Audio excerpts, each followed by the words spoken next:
Salam Malaysia Madani, 大家好，欢迎收看 Nabalu News 新闻，我叫 Beverly Anastasia Lim。Cadangan mekanisme pembayaran semula 40% hasil persekutuan yang dikutip di Sabah akan dikemukakan APCO kepada Ketua Menteri Sabah. Pertubuhan Kinabalu Progresif Bersatu APCO akan mengemukakan cadangan mekanisme pembayaran semula 40% hasil persekutuan di Sabah dalam pertemuan dengan Ketua Menteri Datuk Seri Haji G. Noor Selasa ini. Presidennya Datuk Iwan Benedict berkata cadangan itu adalah hasil perbincangan pemimpin APCO bersama beberapa pakar termasuk peguam, bekas magistrat serta pakar perakaunan, percukaian dan pengauditan pada 19 Disember lalu. Katanya perlu ada satu mekanisme yang memudahkan semua pihak di peringkat kerajaan persekutuan dan negeri untuk melaksanakan apa yang tertunggak sejak 1974 lagi. Peringkat saya selaku Presiden APCO dan juga sebagai anggota Kabinet Persekutuan, saya telah mengadakan satu perbincangan meja bulat pada 19 Disember yang lepas yang turut dihadiri oleh mereka yang mempunyai kepakaran termasuk profesion dalam bidang guaman, mantan magistrat, mereka yang mempunyai latar belakang dan pengalaman yang cukup lama dalam bidang perakaunan, bidang percukaian, bidang pengauditan, dan kita telah mencapai satu kesepakatan untuk mencadangkan satu mekanisme. Dan pada Selasa minggu hadapan 9 Januari ini saya akan mengadakan perjumpaan dengan Yang Amat Berhormat Ketua Menteri untuk mencadangkan hasil perbincangan meja bulat tersebut yang mencakupi cadangan mekanisme pembayaran semula 40% hasil persekutuan di Sabah. Dan saya maklum usaha ini perlu dibuat G2G, iaitu kerajaan negeri dan kerajaan persekutuan. Sebab itu cadangan ini saya persembahkan dahulu kepada Yang Amat Berhormat Ketua Menteri untuk dibincang di peringkat kerajaan negeri dalam mesyuarat kabinet, supaya bila perbincangan ini dipanggil nanti harus ada cadangan daripada pihak kerajaan negeri mekanismenya. Beliau berkata demikian ketika ditemui pemberita pada majlis sambutan Rumah Terbuka Christmas dan Tahun Baharu 2024 anjuran APCO di Telupit pada 6 Januari. Iwan yang juga Menteri Pembangunan Usahawan dan Koperasi diminta mengulas perkembangan terkini cadangan kerangka mekanisme yang dibincangkan pada 19 Disember lalu. Beliau berharap kerajaan negeri akan tampil dengan mekanisme baharu untuk dikemukakan kepada kerajaan persekutuan dan seterusnya mendapat maklum balas positif. Formulanya sudah ada, iaitu 40%. Cuma mekanismenya. Kerana ianya melibatkan satu tuntutan tunggakan, ianya melibatkan tuntutan pembayaran bagi tempoh yang akan datang, ia juga melibatkan perbincangan mengenai dengan hasil yang dipungut secara langsung oleh pejabat-pejabat hasil di Sabah, dan juga melibatkan perbincangan mengenai dengan hasil-hasil yang tidak dipungut oleh pejabat hasil di Sabah yang dibayar terus melalui pejabat di Semenanjung. Beliau berkata ini menjadikan perbincangan mengenai perkara itu sangat teknikal.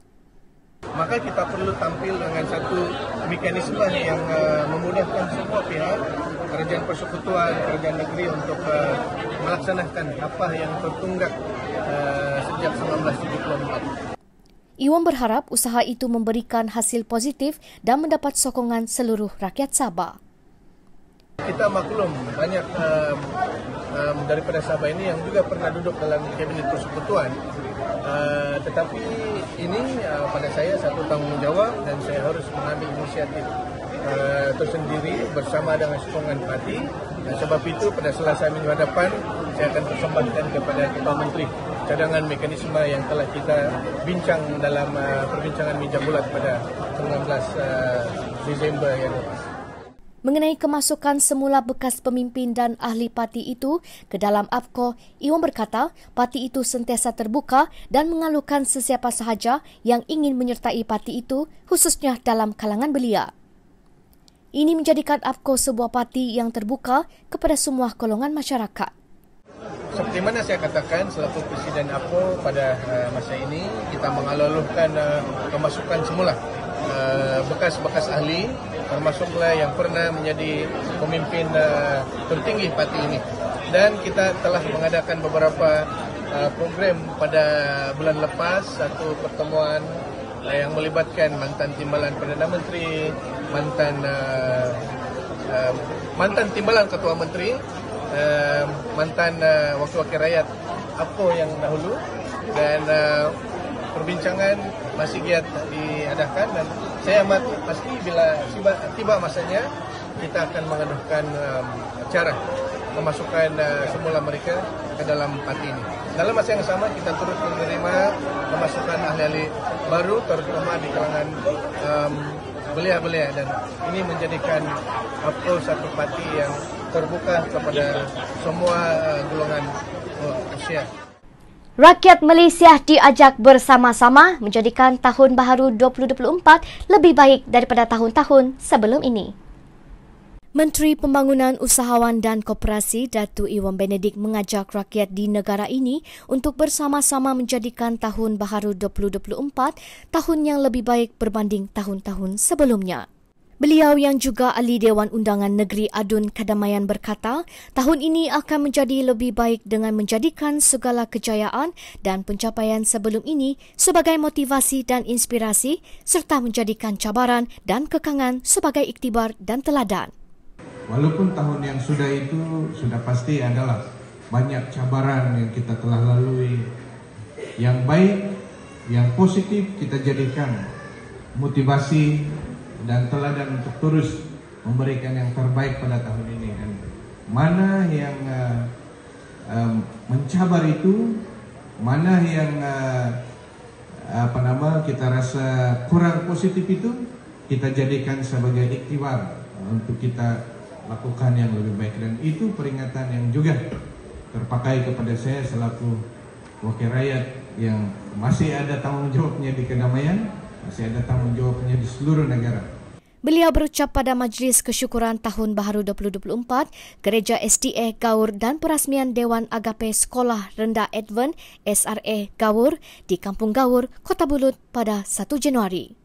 Pada majlis itu, Iwan merasmikan Dewan Agape SRA Gaur yang dibina pada tahun 2023 menggunakan peruntukannya sebanyak RM70,000. Beliau turut bersetuju menyalurkan peruntukan sebanyak RM50,000 bagi menaik taraf kemudahan bangunan gereja SDA Kampung Gaur dan menyampaikan peruntukan RM40,000 kepada gereja SDA Kampung Maro susulan lawatan beliau yang terdahulu. Iwan yang juga ahli Parlimen Penampang berkata, negara memerlukan kestabilan politik yang terhasil daripada perpaduan rakyat agar kemakmuran ekonomi dapat dibina dan dikecapi. Beliau berkata selaku wakil rakyat Kadamaian dan Penampang, beliau akan terus berusaha dan bekerja keras untuk membawa masuk pembangunan yang diperlukan rakyat melalui Pelan Pembangunan Penampang dan Pelan Pembangunan Kadamaian. Selepas majlis itu, beliau turut meluangkan masa menghadiri majlis resepsi perkahwinan Hadli Pancai dan Brenda Sobitin di Dewan Kadamaian Square Taginambur. 819 usahawan di Telupit dibantu Tekun Nasional dengan pembiayaan lebih RM18 juta. Seramai 819 usahawan di Telupit dibantu Tabung Ekonomi Kumpulan Usaha Niaga Tekun Nasional melibatkan pembiayaan keseluruhan RM18,703,819.73 sejak Januari 2002 hingga Disember 2023. Menteri Pembangunan Usahawan dan Koperasi Datuk Iwan Benedict berkata, daripada jumlah itu seramai 249 usahawan menerima pembiayaan berjumlah RM12,617,000 sejak April hingga Disember tahun lalu. Setakat hari ini, Cawangan Telupit telah membangunkan ataupun melahirkan sebanyak 819 orang usahawan sejak pejabat ini ditubuhkan di daerah ini dengan pembiayaan keseluruhan melibatkan jumlah sebanyak 18,7 juta ringgit Malaysia. Setakat tahun lepas saja jumlah pembiayaan daripada tekun kepada usahawan-usahawan di daerah ini adalah sebanyak 12,6 juta ringgit Malaysia, satu jumlah yang besar, dan saya amat yakin peranan tekun ini telah dapat membantu pembangunan ekonomi daerah Telupit dan merancangkan aktiviti ekonomi di sini. Beliau berkata demikian ketika ditemui pemberita selepas mengadakan pertemuan bersama usahawan-usahawan tekun di sekitar Pekan Telupit pada 5 Januari. Turut hadir pengurus Tekun Negeri Sabah Hemin Osumping, Ahli Lembaga Amanat Tekun Nasional Rowan D. Lawrence, pemangku pengurus Tekun Cawangan Telupit Rosita Tiara Marium dan para pemimpin masyarakat daerah ini. Iwan berkata pelbagai cadangan telah diterima hasil pertemuan dengan usahawan-usahawan tekun di Telupit. Antaranya keperluan menambah kaki tangan di pejabat tekun Telupit bagi mempercepatkan lagi urusan para usahawan. Sepanjang pertemuan saya dengan usahawan-usahawan tekun sebentar tadi, saya juga telah mendengar beberapa cadangan mereka, antaranya pengisian atau tambahan kaki tangan pejabat tekun yang mana saya dipahamkan akan diisi oleh pejabat tekun Sabah pada bulan hadapan. Mudah-mudahan dengan ini akan dapat memberikan perkhidmatan yang lebih baik lagi kepada usahawan-usahawan di daerah ini. Setakat ini, pejabat Tekun Nasional Cawangan Telupit hanya mempunyai 2 kaki tangan, iaitu seorang pengurus dan seorang pembantu pegawai.